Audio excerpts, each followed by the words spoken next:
Almost everyone has a chance. The question is, are you willing to put in the work?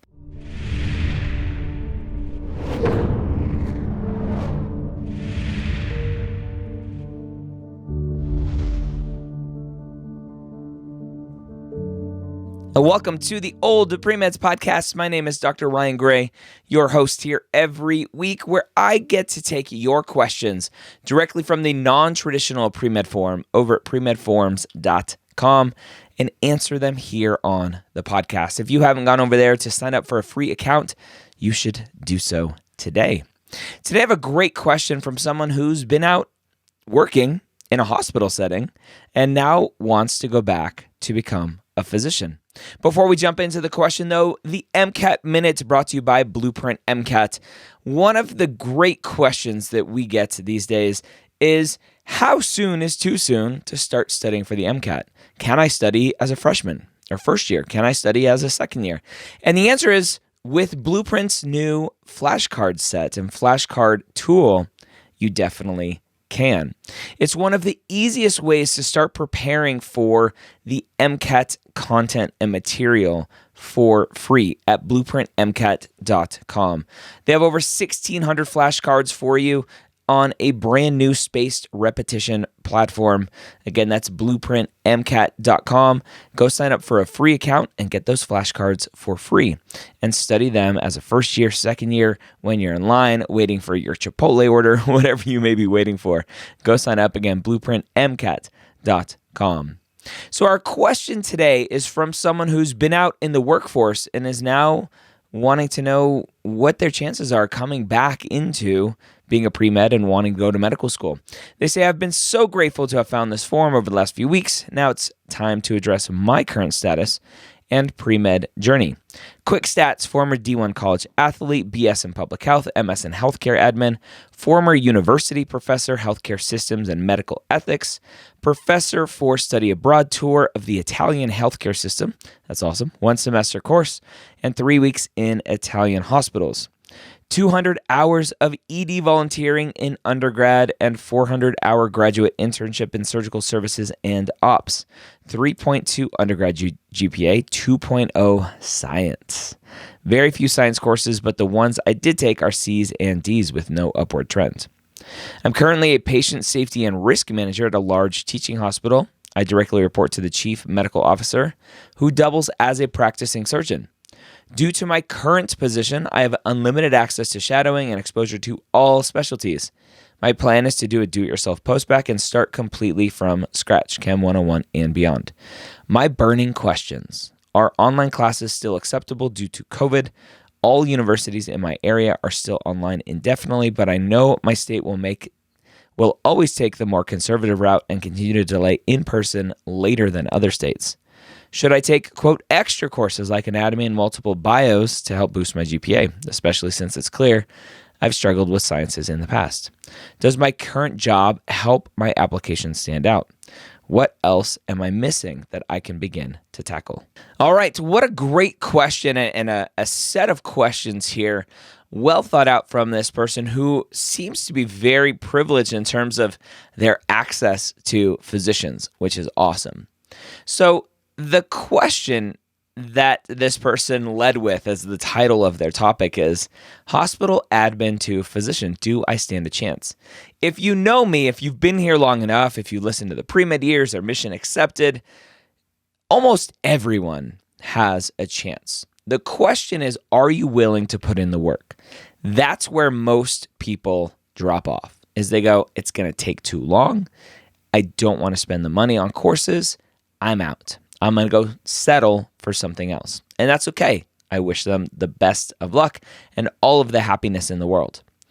If you want to be a physician, you have to put in the work. And yes, you have to get good enough grades and have a good enough MCAT score and apply to enough schools and tell your story and blah, blah, blah, blah, blah, right? We know the journey. So for this student, do they have a chance? Of course. The best part about this question is that 2.0 science GPA. You go, Dr. Gray, why is that the best? Because they said it's only a couple classes. So that science GPA will hopefully move very quickly.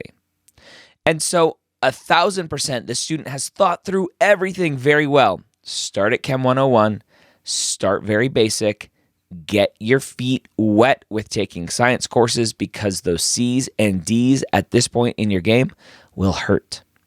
So start with one course, 2 courses. Start very light. It sounds like it's been a while since you've been in school. Take some time to do science. Learn study habits for the particular courses that you're going to be taking in that moment. And remember that your study habits, how you study, is going to potentially change course to course. So you can't get too rigid as you go through this process. As you're doing that, yes, shadow all of the physicians that you have access to. The one key thing missing here that I think is missing is clinical experience, right? Interacting directly with patients in some sort of clinical way. And when I say that, I don't mean you're the one actually doing things to the patients, but they are the patient in a hospital, in a nursing home, in their home if you're a caregiver, whatever that setting is. And remember, it doesn't have to be a traditional clinical setting, but they are a patient and you are taking care of them. You're giving them water, you're talking with them, you're getting them a blanket, you're interacting with them, you're helping ease their fears and concerns and anxiety. That's what it's all about. So we all know basic clinical experiences, being an EMT, being a medical assistant, being a CNA, phlebotomist, right? Clinical experiences. But then there are other ones on top of that. And this student, it sounds like potentially, or future student, if they're not back in classes yet, sounds like they potentially have access to those types of experiences as well. It's just going to be a matter of letting them know, hey, I want to go to medical school. You all have inspired me. I want to go be a doctor now. I need some experiences. Can I do this? Can I do that? When you have that network, when you are already kind of a built-in person in the hospital, then your access to things increases exponentially, which is awesome, or it typically does. So this student thinking through it, right? Should I take extra courses? I wouldn't yet. Slow down for that. Start with the basics, build a foundation.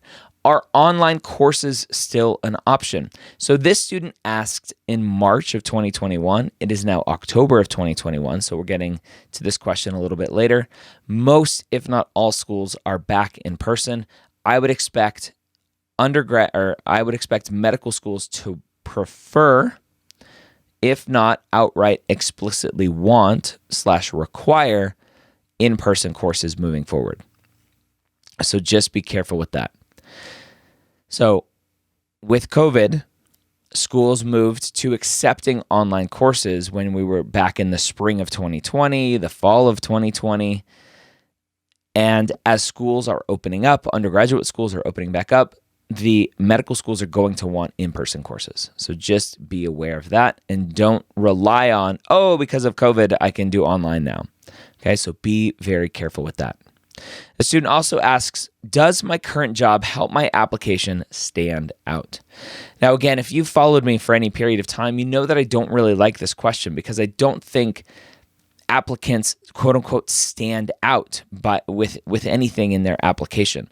I think there are things in an application that are interesting, and as a human being, I want to talk about those things, but it doesn't stand out. What stands out is that human-to-human connection that you have. And yes, interesting things in your resume build that connection, and that connection is what hopefully builds the memories that admissions committee member is going to go to the admissions committee and go, we want Johnny because I remember him. He is memorable. She is memorable, whatever. Right? So just be careful with that question or that line of thinking of, I'm going to do this to stand out, or I'm going to do that to stand out. Do things that you want to do, and your passion about those things is ultimately what helps you stand out, because the connection that you build through writing about that experience, through talking about that experience, is what really stands out. And the student asks kind of anything else. Is there anything else that I'm not thinking about? And I don't think there is. I think being a student athlete is great. Again, the passion for being a student athlete will come through in an application, through that writing, through the talking, and people want to talk to you about that. So you can say that helps you, quote, stand out. But again, it's just from the passion that comes from it. Hopefully you like your current job and you'll be passionate about writing about that, talking about that, which is great. Put the story together. Talk about what that pivot point was for you. I talk about this pivot point now. It's kind of a newer word in my vocabulary about writing your personal statement. Is you went through this kind of job, and at what point did you go, I need to be a doctor, right? So as a non-traditional student, you're coming to this a little bit later, and you'll have to figure out how to talk about that. Outside of that, though, this student, you've done a great job in figuring out kind of the next steps for you. So take it slow, do well in your classes, do well on the MCAT, and apply to medical school. And lean on that network around you and let them know, hey, I'm applying to medical school. Like, help me out. What can you do for me? Right? Maybe some of them are on the admissions committee. Maybe one of them will write you a letter of recommendation. Those are all key things to think about. This world is very much who you know, who you're connected to, your network. So tell them. I very often talk to students who are scared to tell people that they're applying to medical school, either for fear of losing their job or for fear of failure and worried about being laughed at as they don't get in. So have no fear. No one's going to laugh at you for not getting in. They're going to care for you and want to help you and help you figure it out. So tell as many people as possible. All right, that's all I got for you. Sorry about my voice today. I'm still battling a stupid cold. I hope this was helpful for you. Don't forget to go check out blueprintmcat.com for amazing free resources, including that flashcard set, over 1,600 flashcards on their brand new spaced repetition platform. Have a great week. We'll see you next time here on the Old Pre-Meds Podcast.